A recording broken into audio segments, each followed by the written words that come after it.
Hello students, welcome to Capman Academy, and today we are going to discuss about the waste utilization of pectin, right?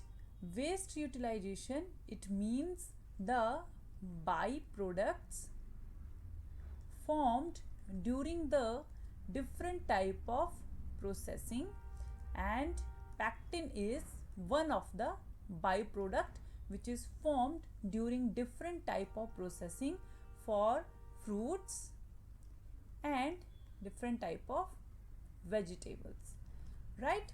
As we know, pectin is actually present in the peel of apple and oranges, and it is used for making of different type of jams and jellies, which we will discuss.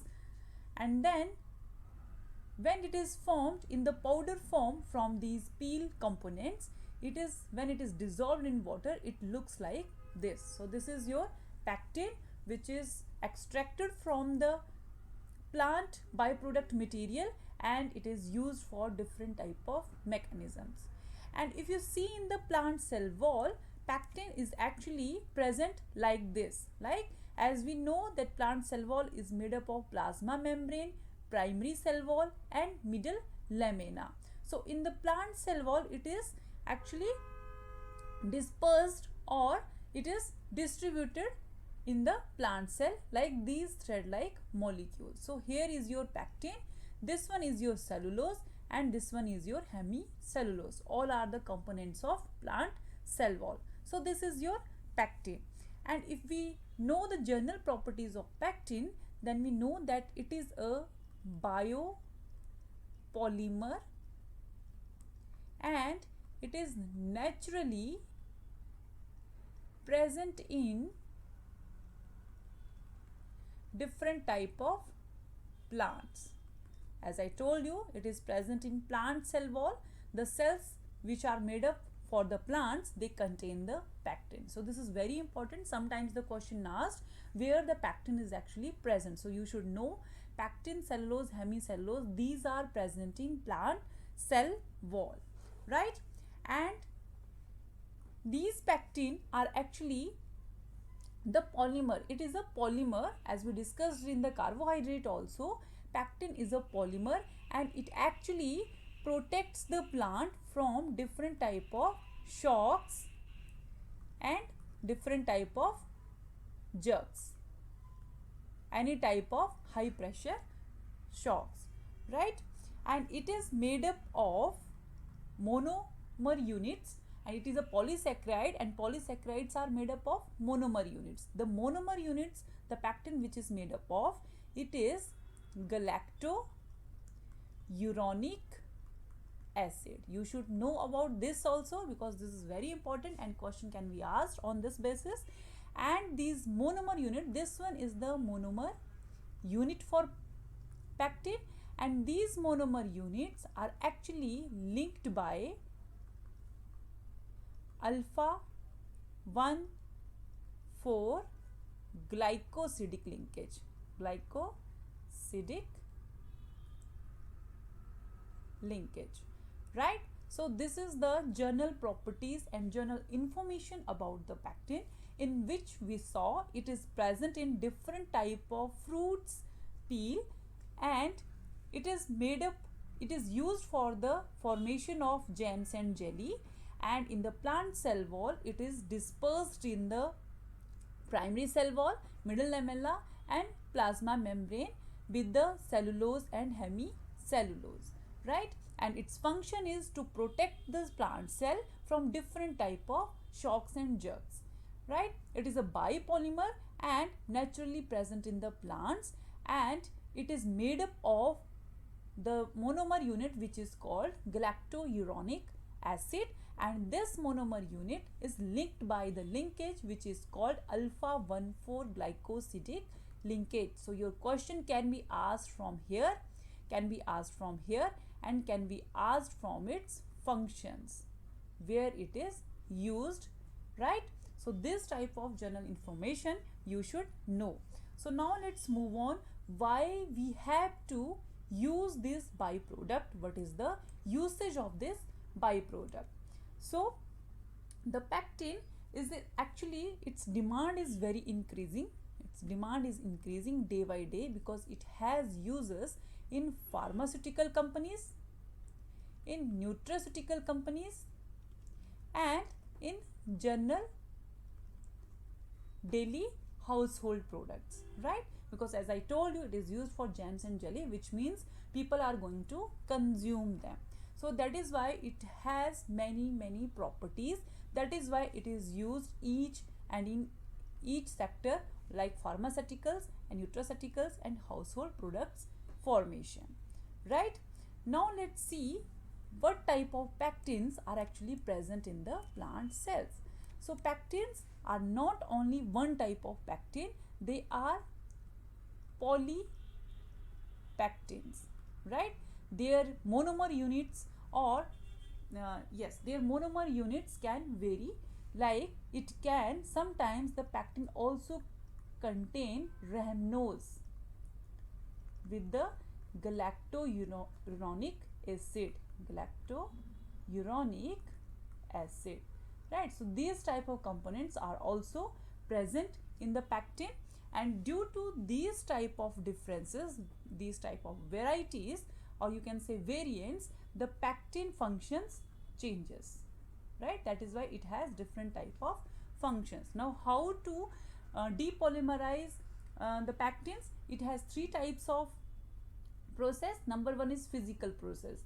Dehydrate the plant cells, extrude them, grind them, heat them, high pressure treatment, photolysis, radiation, and ultrasonification. You can break down the pectin by the physical process. You can break down the pectin by the chemical process. In that you use acid hydrolysis, acid base catalyzed, hydroxyl radical mediated. Then next come the enzymatic process. Use variety of enzymes which can degrade the pectin, right? For example, acetyl esterase, endoarabinase, endogalactonase. So these all type of the pectin enzymes are used for the pectinolysis. That is why the pectin degradation is called pectinolysis, right?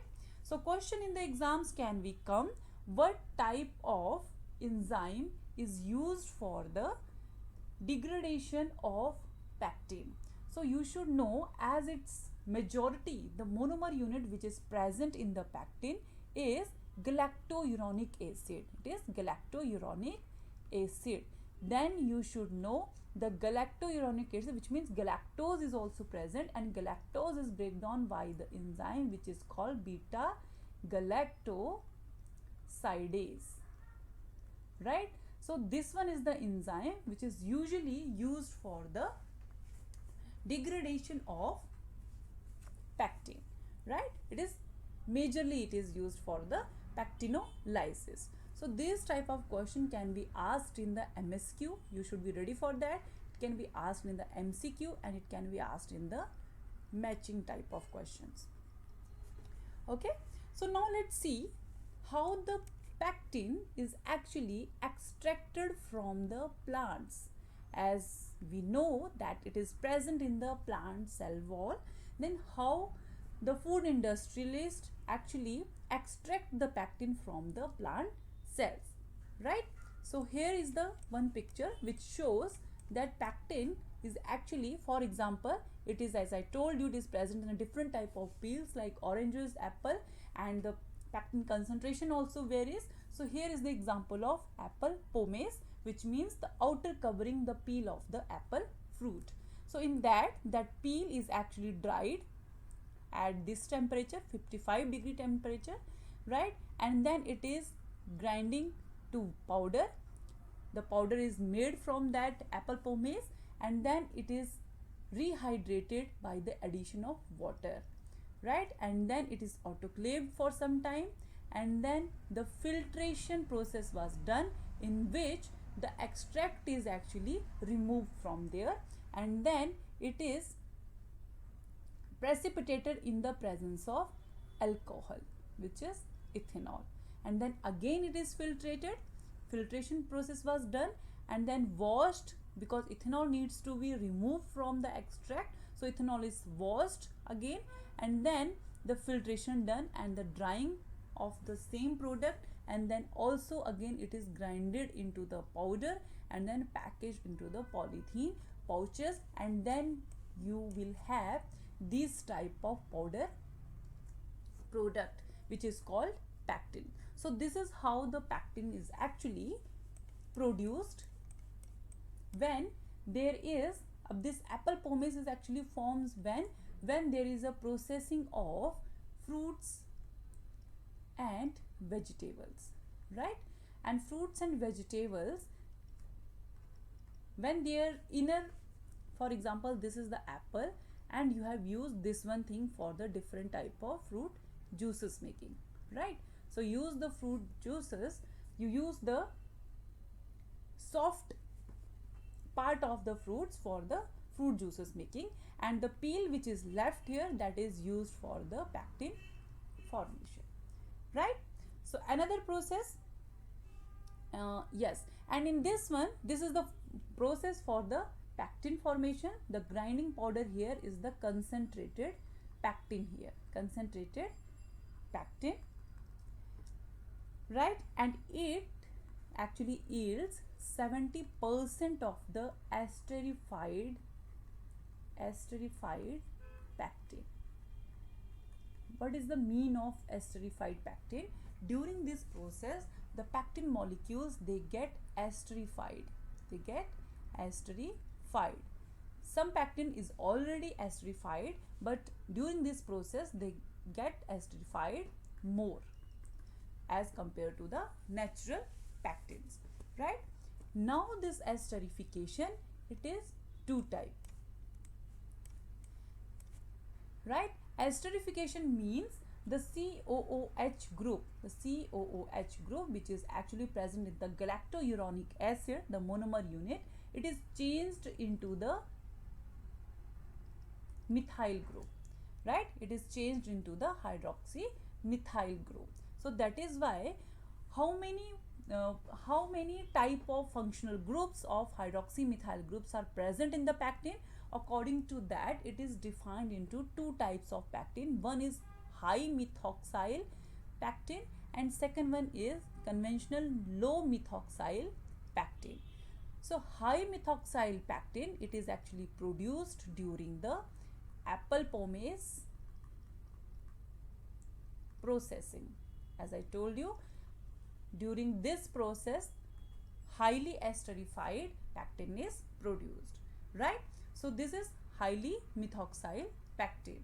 Now the low methoxyl pectin is produced after the deesterification process. Deesterification process, in which some of the methoxyl group like these groups are removed from the monomer units. So this is how the pectin esterification is done, right?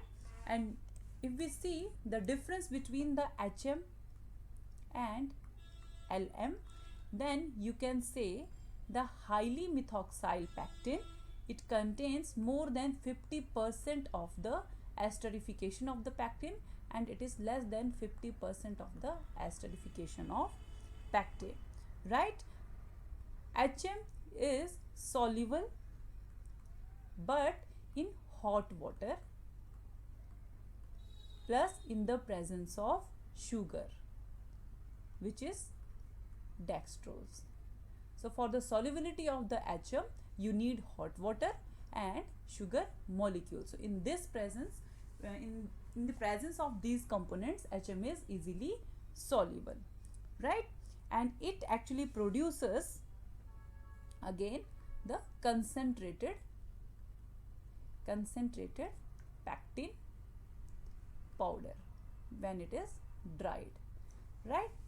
Whereas LM, as I told you, it is somewhat insoluble, which we will see how, right?